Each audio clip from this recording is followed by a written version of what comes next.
So the Conservative Party has a new leader, and it is Erin McKay. Sorry, Peter O'Toole. Sorry, Erin O'Toole. Hard to get those two different. Now, if you've been around the channel for a long time, you know that Erin O'Toole and I do not like each other. In fact, probably hate each other's guts. But this is going to be the everything good that happened in the Conservative Party and a sort of the bright side of the Conservative Party collapsing video.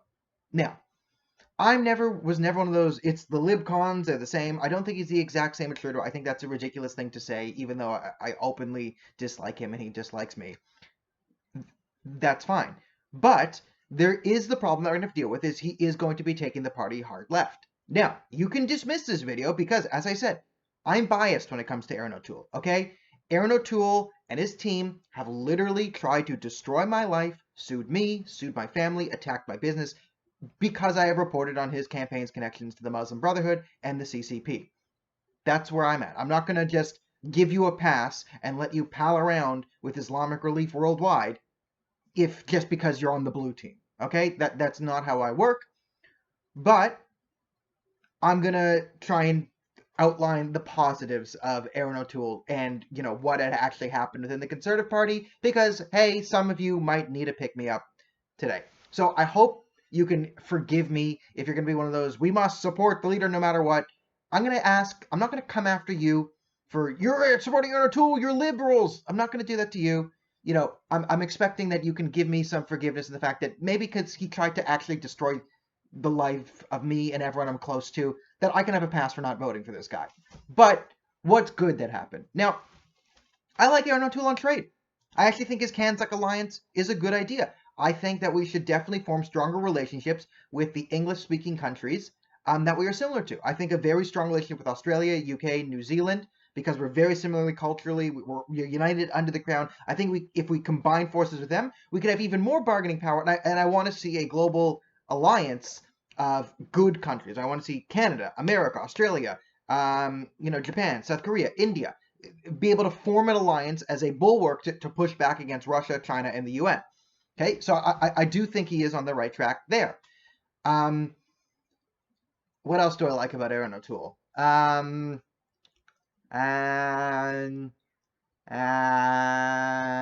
He's going to put in a backdoor carbon tax. So I think that, I mean, our biggest national security threat and national threat is really like the death of our energy industry. Do I think Erin O'Toole is going to be the one to revive it? No, I see him as a man of half measures on that at best.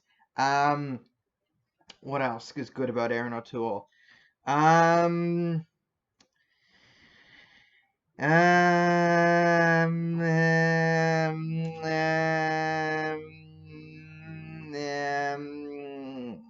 He's not a murderer. He doesn't go around kidnapping kids and murdering them, so good. He doesn't, as far as I know, he will not kidnap and murder your children. So, okay, now, what actually is good about last night? So, you know, I was always on the train that Erin O'Toole, when you look at him, he's a redder Tory than Peter McKay. Not that Peter McKay is blue. Peter McKay is a red Tory. Erin O'Toole is a fluorescent pink Tory. But he did market himself as a blue Tory. And the way Canadian politics tends to work, and what we learned in the last election federally, is Canadians are very pragmatic voters. In the sense that there's a lot of support in the polling. I mean, if you look at social media polling, higher. But even the polling, the NDP and the PPC and the Green Party actually underperformed what they were polling at, because when Canadians got to the polls, they were pragmatic and they went either liberal or conservative because they're very pragmatic voters. So does this change the narrative inside the CPC of, hey, don't try and do the red Tory thing? Because the way Peter McKay ran his campaign, if he won, you could make an argument. I mean, I think Erin O'Toole is the death of the Conservative Party, but you could also make the argument that it would have been the death of the Conservative Party if McKay had won, because McKay's strategy was just ignore the base. Ignore them. I'm above them. They are dirty scoundrels, and I am Peter McKay. Okay? I am Peter McKay. I am tall and handsome and qualified. And this is what you heard when people met him in real life. He not showing up to debates. He did his best Justin Trudeau impression. He ignored alternative media. He felt like he had it in the bag. Ugh, the Conservative voting party. Ugh, I need the Toronto and the Montreal people, and I'm looking at the GTA. That's my crowd. And if I even associate with those rapscallions in the Conservative Party base, oh no!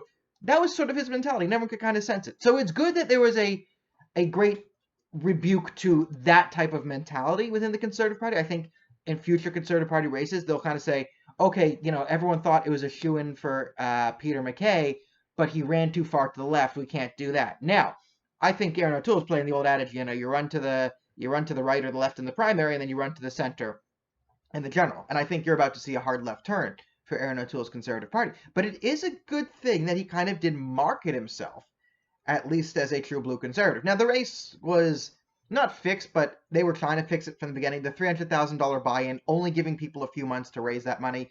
It was set for this beginning to be Erin O'Toole versus Peter MacKay, and no sort of base candidates getting in. So there was a bit of a shock to the establishment, the fact that, Leslyn Lewis was able to sort of win the popular vote in the second ballot. It did show that, there is some pushback in the party against this sort of establishmentarianism. That's not the word, but the establishment, let's say. So the establishment got what they want. They got the most establishment candidate that ever established an establishment in Erin O'Toole. There is no question that Erin O'Toole is the personification of what you would call the political swamp. There is no question about that. I mean, not a single true blue Tory on his senior staff. All of them, again, fluorescent pink Tories at best.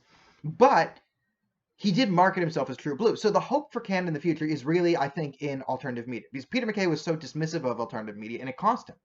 Now, Erin O'Toole, his digital campaign manager, Jeff Bollingwell, actually owns part of the Post Millennial. So their alternative media was never anti-O'Toole, never wanted to expose O'Toole, because, again, they were working with the O'Toole campaign and had editorial control over the Post Millennial. So the Post Millennial did not do its job, I think, in covering Erin O'Toole, or especially, either they should have disclosed that openly, or I think Bollingwell should have stepped away from one of them for the time being.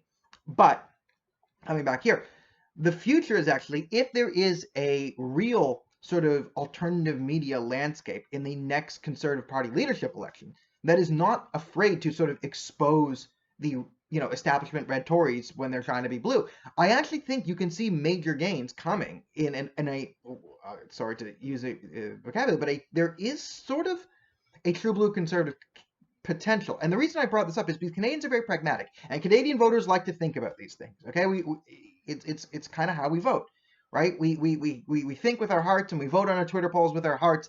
But then when it comes down to the votes, a large part of the Canadian population likes to vote for who they think can win. And you might not like that, but that's just the reality of Canadian politics.